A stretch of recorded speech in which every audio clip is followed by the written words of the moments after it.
5 seconds.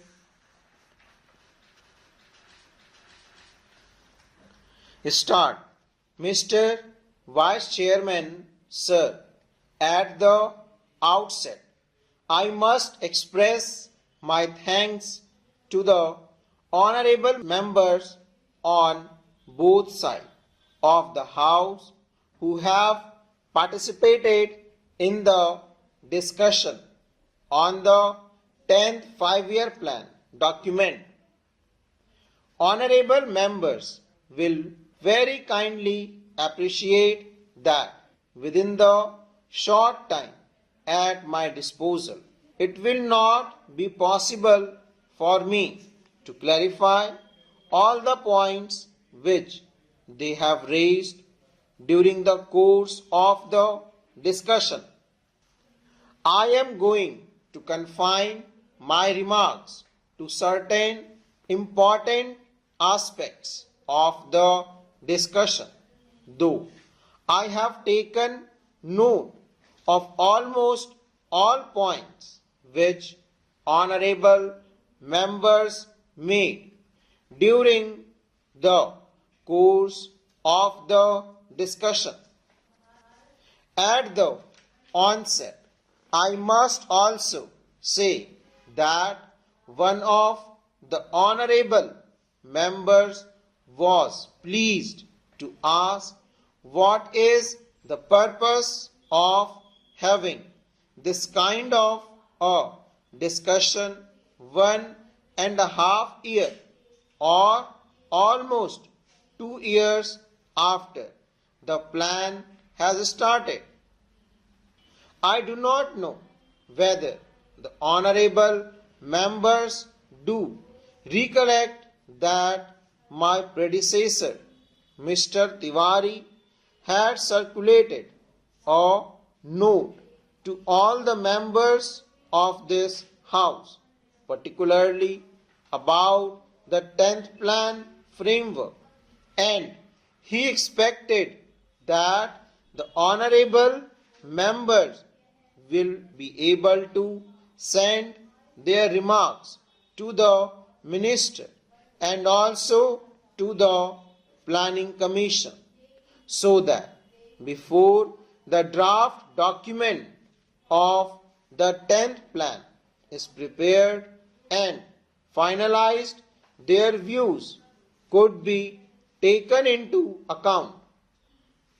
How many members sent this kind of information is a matter which I will have to inquire into, but that exercise was gone into, and now the plan was finalized in February 2001, and thereafter we have taken the earliest possible opportunity to see that the plan is discussed in both the houses.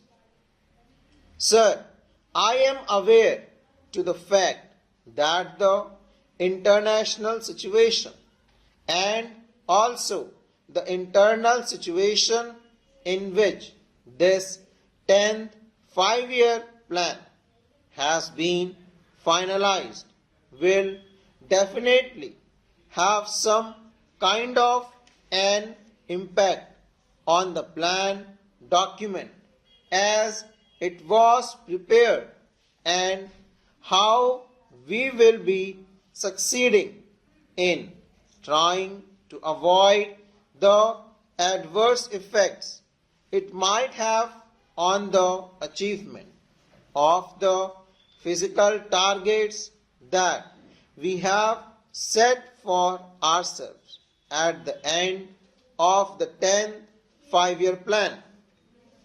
Sir, there are 3 points which were mentioned by all the honorable members. The first was that the plan was prepared with 1999 as the base year, and therefore there has been a price rise of a considerable order. Sir, the first thing which I would like to clarify is about the inflationary trend which has set in.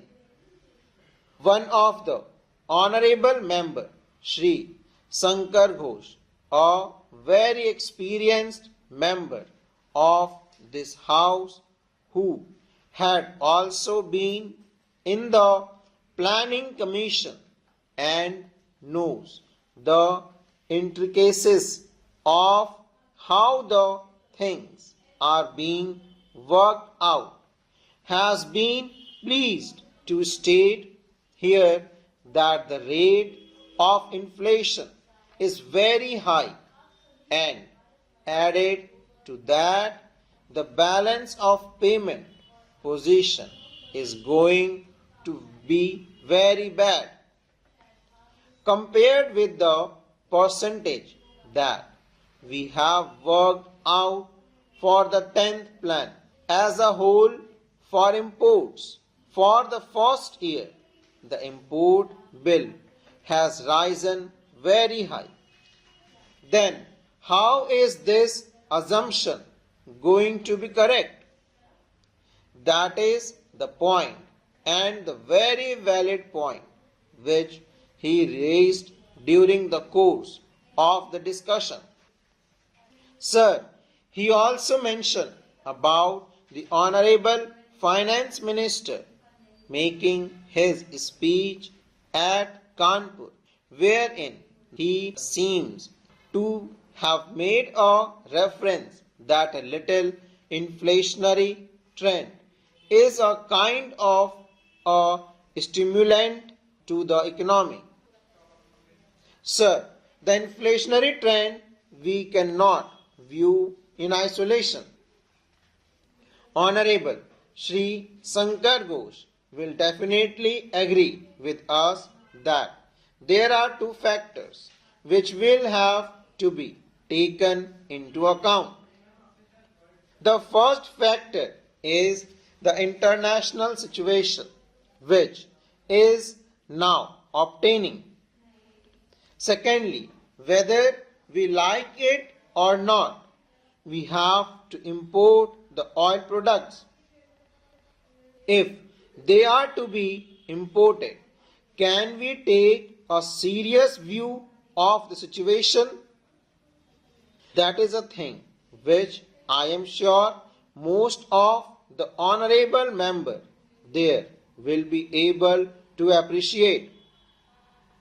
The second aspect is, why is it that we have such a high import bill in 2000 and 2001 when the plan itself commenced, and when we are talking in terms of 9%, immediately in the very first year it jumped. I am sure that most of the honorable members are aware of the fact that it is on account of the kind of legacy that this government got. I would not like to dilate on that issue, but the fact of the matter is that the agricultural production has gone down. Even in the industrial sector, there was a decline of 1.4%.